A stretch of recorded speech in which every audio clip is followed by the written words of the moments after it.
Přátelé na Marsu, jak nás učí film Marťan, není úplně dobře.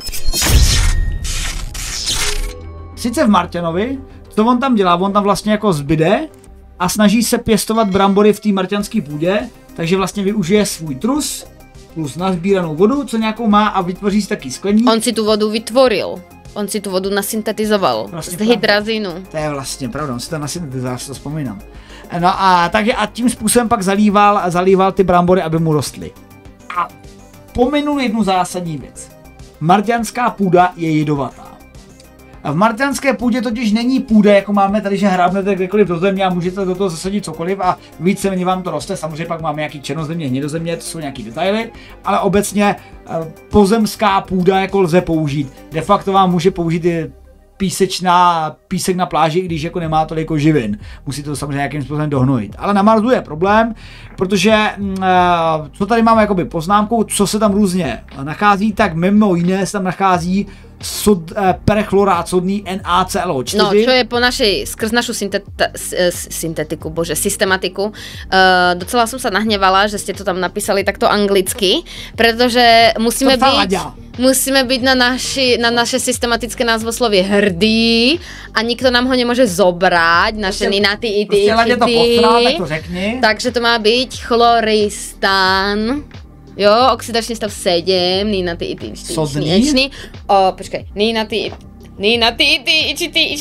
oviistý, oxidačný stav 7, ten perchlorát, jo, to je ClO4 minus, no, ale perchlorate je po anglicky, my máme chloristán a musíme sa toho držať, pretože máme najlepšie názvoslovie na celom svete, takže chloristán sodný, ktoré je silné oxidačné činidlo. No a jinými slovy, není to něco, co by jako fungovalo v kombinaci s životem. Naším životem. Protože je to spíš takový jako deživující záležitost. No lebo je to oxidačné činidlo, ktoré je schopné jako rozbiť rôzne väzby, zoxidovať, ale hlavne, čo bolo aj docela zaujímavé, že je schopný rozrušiť takéto, keď máte olej a vodu, že sa vám olej rozpúšťa oleji, voda vo vode, polárne v polárnom, nepolárnom v nepolárnom. No a práve tento chloristan je schopný tady túto nejakú rovnováhu porušiť. Takže a život je na nej založený, tady na tom polárnom a nepolárnom. Jo? Takže keď rozrušíte tady túto rovnováhu, tak život, aký ho poznáme, by mohol byť takzvaně v hajzli. A samozřejmě to je jenom jedna věc. Potom na Marsu taky máte radiaci. Nemáte atmosféru. Takže tam nemáte kyslík. Nemáte gravitaci. Tak máte třetinu. No. A tak jako je to furt lepší než nic. That's what she said. Tak a v podstatě bychom se mohli zamyslet nad tím, že jako pro život pozemského typu to není úplně vhodný. O tom samozřejmě probíhá debata, že třeba v dřívějších dobách tam bylo větší množství vody, půda možná nebyla tak prochloristanovaná a jedovatá, tak mohla být jakoby víc k dispozici pro takový život, nebo naopak na Marsu byly třeba extremofilové. Ale hlavně mala atmosféru, jo? Ta atmosféra je extrémně dôležitá pre ochranu toho života na tej danej planéte. No a tam, kde je voda, tam je atmosféra, jo, pretože dochádza ku vyparovaniu a voda je skleníkový plyn. A oxid uhličitý máš absolútne všade vo vesmíre. Takže tam... No, takže zkoumali, že vzali kvasinky, úplně obyčejné kvasinky, které se používají na piva a na růst chleba, neboli Saccharomyces cerevisiae. A tyto kvasinky vystavili prostředí, kterým simulovali Mars. Ne kompletně, nebylo to Mars, ve kterém by simulovali atmosféru, radiaci, tu půdu, ale simulovali tu půdu. Takže vystavili ty kvasinky roztoku 100 mikromolárnemu. Aha, mikromolárny, takže molárter. Sodného, chloristanu. Sodného, Ladislave, oprav to prosím tě, který napodobuje tu marťanskou půdu, ale také je vystavili šokovým vlnám, že v podstatě zrychlení, co se díval, rychlosti 5,6 machů, tam si úplně nejsem jistý, v jakém kontextu tohle má simulovat Mars? No, protože ta šoková vlna, to máš napríklad zo slnečného, jak sa to povie, nie slnečné žiarenie, ale tie slnečné výboje, čo máš. No a keď nemáš atmosféru, tak ťa to zasiahne oveľa viac. Naša atmosféra tady tie slnečné výboje zastaví hlavne tým magnetickým poľom, ktoré pošle dopreč. Ale ty, keď tú atmosféru nemáš, tak absolútne všetko z toho vesmíru na teba pôsobí. Nie, počkaj, pozri. Shockwaves on Mars are generated by two main phenomena. The solar wind interaction, which creates a bow shock. Jo? Takže to je tá rázová vlna. A samozrejme meteoroidy. No jasne, že akože šokovú vlnu vytvoří spadne meteorit. No, ale aj akože z toho slnka, pretože nemáš tú atmosféru. Jak to máš spracovaný, koukám. To je to jediné, čo som čítala. Jak som jedla ten smážak. Ja. Hele, pověz o boušoku, já jdu zatím pro pití. Pro pitíčko? A počkaj, ale jaké pitíčko? Ale jenom dálko, jenom pivo stačí. Už som mala jedno ešte predtým.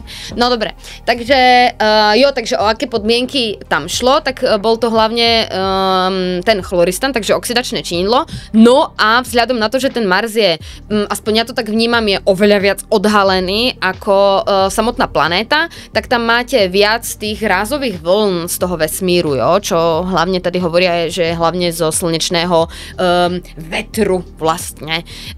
My to poznáme, pretože keď sa toto stane, ten solar wind, tak môžeme stratiť napríklad elektrický prúd, jo, lenže nám to interaguje hlavne s tou magnetosférou, takže nepociťujeme tú silu slnka až tak, ako planéty, ktoré tú atmosféru jednoducho nemajú. No a long story short, tie kvasinky prežili. Jo, samozrejme, že neboli nejak extra šťastné, nespievali tam, to ich delenie sa samozrejme znížilo, ale žiť žili. Čo sa stane, keď sa daný organizmus dostane do takéhoto stresu, tak začne vytvárať aj v bežných podmienkach, dokonca aj my ich vytvárame a rôzne iné organizmy na tejto planéte, keď sú stresované, tak ja to vnímam tak, že čo tá bunka musí hlavne ochrániť, je tá genetická informácia. Keď je bunka v strese, tak musí zapojiť viac systémov, ktoré tú bunku, ktorej bunke dovolia prežiť, ale nejaká translácia proteínov, ktoré nie sú potrebné pre to prežitie, tak toto sa musí pozastaviť, aby tá energia išla práve na to prežitie. Takže si predstavte, že keď je tá bunka v strese, tak tady tieto translačné mechanizmy, čo znamená, že zoberiem genetickú informáciu, ktorú prepíšem do tzv. RNA, to je tá dogma tej biológii, DNA, RNA, proteín, no a tie bunky sa rozhodnú, aha, tak toto musíme pozastaviť. Ten bod z RNA do proteínu musíme kus pauznúť, aby tá bunka bola schopná dať všetku energiu do toho prežitia. No a tady toto pauznutie tej translácie nazývame ribonukleoproteínové kondenzáty. Takže zoberete tú RNA, ktorá vzniká z DNA a obalíte ju do systému, ktorý je schopný prežiť určitú dobu, hlavne tú dobu toho stresu. No a pak, keď ten organizmus sa z toho stresu zbaví, tak aj tady tieto ribonukleoproteínové kondenzáty sú schopné sa doslova rozpustiť a znovu začať tú translácii z RNA na proteín, a dúfam, že to hovorím správne, ja som si to nikdy nepamätala, je prepis a pak translácie z RNA do proteínu, že jo? Hele, ty jsi člověk, já jsem fyzik, materiálové. Ale ide o prepis RNA do proteínu, to je celé. No. A já jenom řeknu, já tomu laicky rozumím tak, že když je tady kvasinkám blbě, tak si vytvoří obliček, aby jim nebylo tak blbě. Je tam voda a cukr. Je to cukr, aha. Je tam sirup. Je to sirup, aha. Jsem prekvapená. Tak já jsem předpokládal, že jako ADHD potřebuješ cukřík, aby si byla ještě víc ADHD. No právě. No, však já potřebuji cukříček. A dá se ti ho tam, myslím, málo. A mimochodem máš pí. A ty máš rovnaký, jak já mám. Já mám taky jistý mám. No a já jsem to byl. Jo, já to rozumím tak, že si tady kvasinky udělali obleček, aby jim nebylo špatně, jak při vystavení... Ale obleček len pre RNA. Tak. Takže vlastně oni v sobě si vytvořili takzvaný rukávky, aby přežili. Áno, no a tady tieto ribonukleoproteínové kondenzáty sú dvoch typov. Ja som sa to snažila nejak viac naštudovať. Já tady vidím, ono tady má několik stránek příprav. Tak povídej. Takže, nazývajú sa tzv. Stresové granule a pak P-bodies alebo processing bodies.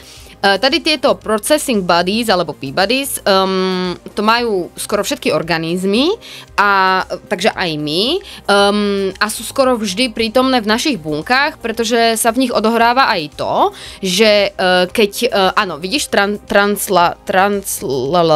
takže sa jedná o translácii.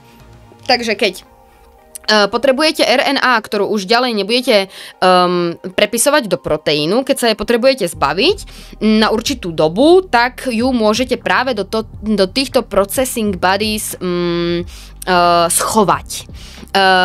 Alebo pak sa môže jednať o samotnú degradáciu RNA, pretože tá RNA, ktorá je prepisovaná z DNA, tak ona má na sebe určité signály, ktoré tej bunke vlastne dávajú na známosť, že táto daná RNA sa má prepísať do proteínu.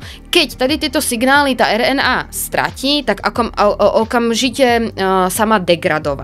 No a tady tieto mRNA, ktoré sú odsúdené na degradácii, tak sa tam taky môžu schovať, jo.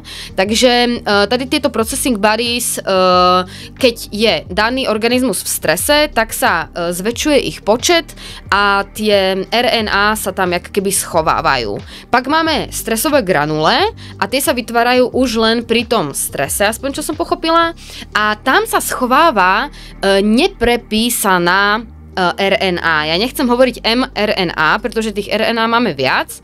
mRNA alebo messengerová RNA je určitý typ mRNA, za pomoci ktorej sa pak vytvára proteín v tej danej bunke. No a keď táto mRNA, ja si to tak predstavujem, že máme ten život v bunke, ktorý si tak nejak žije a vytvorí mRNA, alebo pre nás RNA, ktoré sa majú prepísať, ale odrazu príde stres. Mama ide, hej, stres.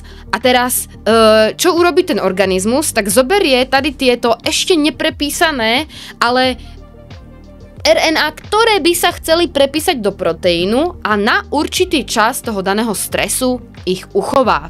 Doslova sa nazývajú stresové granule. A to aj vidíme pekne na tom obrázku, že keď máme tady ten perchlorate alebo chloristan, tak sa tam vytvorili také tie bodečky. Jo, to sú práve tie... Tady tieto nazývajú sa ešte raz ribonukleoproteínové kondenzáty, pretože to nie je len RNA, ale sú to aj rôzne proteíny, ktoré zabezpečujú práve tú degradácii, translácii, stabilizácii tej RNA. To není len tak. Tam je tých aktérov oveľa viac, preto to je nazvané ribonukleoproteínové kondenzáty. Je tam strašne veľa tých proteínov, jo. No a vidíme to práve tam. Takže keď ten organizmus dáte do stresových podmienok, tak on sa mu prispôsobí. No a práve toto spravili aj tie kvasinky, oni sa tomu stresu prispôsobili, nezomreli, znížili svoju reprodukciu, čo je logické, ale prežili. Samozrejme, keby sme ich takto stresovali veľmi dlhodobo, tak asi ten organizmus nebude mať úplne čas sa tomu prispôsobiť evolučne. Na druhú stranu, ja som si 100 500% istá, to je obľúbené číslo. 100 500 000. Áno, to je proste... To je speciální fasta číslo. Není. To je typické slovenské číslo. Ty normálne si 1 500 000 môžeš dať do Google a normálne ti to vyhodí kopu slovenských stránok. 1 500 000. To je normálne slovenská miera. Tak jak máš 1 500 000, máme 500. A ty máš české stránky. No, musíme dať po slovensky. Veľká čísla. Ale tak ty tam máš 1 500 000, ale ja nemám zase slovenskú klávesnicu. 500. 500, my máme Co tam máte? 1 500 000. Jako vy máte také to 500. Ale mě to nenašlo ani jeden. Ani mne, proč? Pasta, ty kecáš. Nekecám, ja ti to nájdem. Ja ti to nájdem, to je normálne univerzálna mierka, univerzálna slovenská mierka. Ja ti to musím dať, kde... Ľudia to bežne píšu. Alebo len moja rodina. Nie, ja to, akože my to používame, Slováci to používame, ale ja si myslím, že ja mám nejaké to české vyhľadávanie. Keby som s týmto počítačem išla na Slovensku. Přátelé, pokud tady máme Slováky, základní dotaz, používáte 1 500 000 nebo nepoužíváte? Takže já mám podezření, že to používá jenom FAS a její rodina. Stejně jako když jsem taky myslel, že nějaký výraz používám všichni a používá to jenom jako moje mama. No tak jak keď si myslel, že vidíš dobre. Tak, třeba jak se... A přátelé, ještě klidně napište, kromě toho, že nám píšete, jestli funguje 1 500 000 na Slovensku, tak uděláme také fígl, protože Twitch změnil počítání sledujících a my vůbec nevíme, kolik vás tady je. Protože Twitch už nyní počítá jenom ty, co chatujou. Tak jdeme, raz, dva, a nepočítá, tak se tři, zdvihnout ruky. Všichni se přihlaste nějakým emoji. Do dvojic a všichni se jenom přihlaste emoji, jestli jste v chatu, protože nás zajímá, kolik lidí nás sleduje. 1500 komunistů umučili. To není fasa. A nebo nám napište já, první, druhý, třetí. Nás tam tak jako zajímá, jestli nám poskočí to číslo, protože říkal mi to Flav, že je nasranej, že Twitch teď nepočítá nečetující diváky, takže my pak nevíme, kolik vás tady nás je tady s náma a se mnou s Fasou a jestli nám tady smutno pouze 47 lidmi, nebo je nás... Alebo vás je 1 500 000. Nebo je vás 1 500 000, třeba je vás 1 500 000. Moni tady třeba není, takže to je -1, že jo? Ale tak. No takže počkaj, takže ja som chcela povedať, že na 1 500 000% ten život sa proste tým podmienkam prispôsobí. Jo, ten život je si schopný vytvoriť strašne jednoducho. Nielen tady tú ochranu tej genetické informácie, ale preboha aj tá bunečná stena. Jo, keď dáš ty tie organizmy s bunečnou stenou hlavne, pretože my bunečnú stenu nemáme, takže nejaké fotosyntetizujúce rastliny alebo baktérie, že jo, pod ten stres, tak tá bunečná stena sa fakt môže prispôsobiť a to sa mimochodom stalo aj keď netestovali kvasinky, ale testovali tzv. Extremofily. Extremofily sú vlastne typ baktérií, ktoré sú bližšie eukaryotom, čo znamená komplexné bunky, ako samotným baktériám, ale preto sa volajú extrémofily, pretože sú extrémne pre nás. Pre nich nie. Pre nás žijú v extrémnych podmienkach, ako sú napríklad vysoká salinita, vysoká teplota, jo, alebo kyselosť, obrovská kyselosť. Takže už boli testované aj tady tieto, presne to radicocucos, na orbitalu bla bla bla. No a to sú tie mikroby, ktoré prežili. Já jenom doplním. Vytvořili bunkr z mrtvých dříví. Doplním, že je vzal totiž japonský astronaut Kimiya Yui na povrch japonského modulu Kibo a to bylo vlastně, jestli se nepletu, to byla taková jako směska těch bakterií, které tam překvapivě přežili, protože vytvořili takovou jako chrchel, bych to jako neodborně nazval, kdy vlastně se ze stěny vytvořila jako struktura mrtvých těchhletěch mikrobů a uvnitř ti mikroby přežili a po vystavení život si cestu najde. Dokonce po 3 letech. Takže, ale to je trošku jiný případ, že jako Ladě tady i v tomto článku mluví o tom, že vlastně je to studie extremofilové versus úplně taková obyčejná bakteria.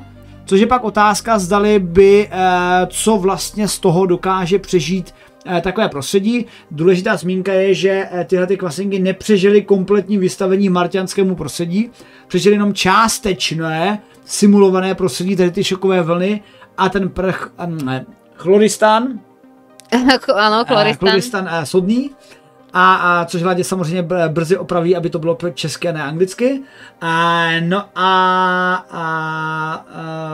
Tohle to nás samozřejmě zajímá právě pro situaci, ve které budeme se snažit pěstovat něco na Marsu, protože jestli nám na Marsu nepřežijou buňky, nepřežijou extremofilové, tak nám nepřežijou ani ječmen. Ale bacha, jako musím tady spomenúť Zlín, že v Zlíne prebieha výskum práve tady týchto extremofilov, čo je extrémne zaujímavé, pretože sa snažia, aspoň tak nejak chápem, sa snažia zistiť, akou cestou tie extremofily sme schopní geneticky upraviť. Pretože áno, je pravda, nejaká kvasinka nám ako neprežije. Spraví nám to pivko tady na planéte, ale keby sme si chceli dať pivko na tom Marse, tak už asi, alebo nejaký chlebíček, tak už no, asi... Tak to je otázka, protože ono to přežilo to vystavení té půdě, přežilo to vystavení těm šokům. No očividně ich budeme chránit. Ale tak samozřejmě jasně, tak kdyby tam byla ta nízká atmosféra, vypařilo se to v podstatě v tom suchu, tak je asi po ní. Na druhou stranu dostatečné množství vlhkosti a ochrana proti radiaci, ale třeba ta gravitace bych jako ten problém neviděl. Ne, gravitace ne, určitě ta atmosféra. Jako. A aj samozřejmě ty oxidačné činidla, ale zase jako chemik, tak vím, že sa ich môžeme zbaviť docela jednoducho. Plus, hovorí sa tam o výrobe kyslíka, hlavně sa to hovorilo, tam ten náš český vedec má skúmať nejaké řasy, ktoré by mali byť schopné vytvárať aj ten kyslík, čo je fajn, protože to tak funguje tady na tejto planéte. Ale ten chloristan obsahuje strašne veľa kyslíku vo svojej molekule a keď tady takéto zlúčeniny zahrievaš, čo je napríklad aj nejaký manganistán, tak oni sa ti strašne prirodzene pri samozrejme vyšších teplotách, ako je napríklad 500-600 stupňov, oni sa ti rozkladajú na ten kyslík. Takže mňa prvé, čo ma napadlo, bolo OK, máme tam tady toto oxidačné činidlo, ktoré sme schopní minimálne z územia, kde by sme teoreticky chceli niečo pestovať a teoreticky žiť, pretože je to toxické aj pri vdychnutí, pretože je to silné oxidačné činidlo, well dá. Takže tam by sme ho boli schopní chemicky odstrániť tady toto. A nie len, že to, ale určite by sme z neho boli schopní dokonca termickým rozkladom získať aj kyslík. Či by toho kyslíku bolo dostatok, to je samozrejme otázka. A samozrejme je oveľa jednoduchšie tam nacpať ten mikroorganizmus, ktorý ti ten kyslík bude vyrábať. Jo, ja len tým chcem povedať, že to oxidačné činidlo by nemusel byť problém, hlavne keby sme to riešili len na území, kde by sme postavili nejaký ten náš bunker. To by sa určite vymyslieť ako takto dalo. Jo? Čo sme ešte hovorili? No to je všechno, tak nějak jsme v podstatě chtěli naznačit, že ty testy proběhly traje na kvasinkách a dřívější testy na extremofily. Ja už viem, že tie extremofily, jo, takže sice tie kvasinky by nám teoreticky zomreli, keby sme ich samozrejme nechránili tak, jak by sme ich chrániť na tom Marse teoreticky mali, ale keď budeme schopní geneticky upravovať samotné extremofily, ktoré prežívajú v extrémnych podmienkach, to je... Já vím, že ty jsi velká faninka genetických modifikací. Áno, to by bol brutálny pokrok hlavne, čo sa týka tady týchto technológií, ktoré nesúvisia s pozemskými podmienkami, pretože práve tie archea baktérie sú fakt priam mimozemské. Jo? Oni žijú v tak extrémnych podmienkach, že preto sa hovorí, že vlastne aj z nich sa ten život vyvinul, pretože práve takéto extrémne podmienky boli na tej protoplanéte, že na našej Zemi, ktorá ešte nebola dostatočne stabilná. Takže bola by to obrovitánska výhra tady tieto extremofily upravovať podľa toho, čo by sme chceli my. Ja si to totálne dokážem predstaviť, že by sme toho boli schopní a že by sme prakticky tú genetickú informáciu z kvasiniek boli schopní preniesť do extremofilov a tudíž získavať vlastne to, čo získavame z kvasiniek, tak získavať z extremofilov v extrémnych podmienkach. Jako za mňa ten život už dokážeme ovládať na toľko, že toto by podľa mňa nemusel byť problém. Keby náhodou niekto tady sledoval, kto je zo Zlína náhodou, tak presne tento výskum sa fakt robí na Ústave ochrane životného prostredia u nás. Takže ja keď som to videla, tak hneď by som sa do toho pustila. No koukám, že tam máš ako přípravu krásnou. Ale nie, to je molekulárna biológia a to ja zase pipetovať, to sa mi nechce. Ako robila som to 3 roky a je to strašne nudné. Ale čo sa teórií týka, je to brutálne zaujímavé. Takže áno, testujme kvasinky, ale nenechajme sa obmedziť a testujme aj tie extremofily, ktoré v extrémnych podmienkach budú už len z podstaty lepšie ako samotné kvasinky, ktoré nám aj v tej laborke, vieš, ak zdochnú. Videl si ten gif, ne? Že ja som baktéria, ja prežijem za takých a takých podmienok a potom taká tá baktéria z laborky. pH sa mi zmenšilo o 0,2. Zomieram. Nevieš? Určite vieš. Musíš to poslat tento našim počkej. Tak toto. Bacteria in nature, eating literal dirt, defying the physical limits of life. A že mi to ukazuje, že musíš to poslat třeba do chatu. Počkej, už som si to ale zrušila ten Facebook. 500 krát nájdem, jako na 500%. Už jsou v chatu Slováci? Ano, tak. Počítají? Ano, Fasa už mi tady posílá meme. Takže tady samozřejmě předtím, než skočíme do meme, podíváme se tady na... Not my favorite sugar. Tolik nejnovější novince na kanále Vyrátor. Pokud se vám líbila, dejte like, koment nebo přímo odebírejte celý náš kanál.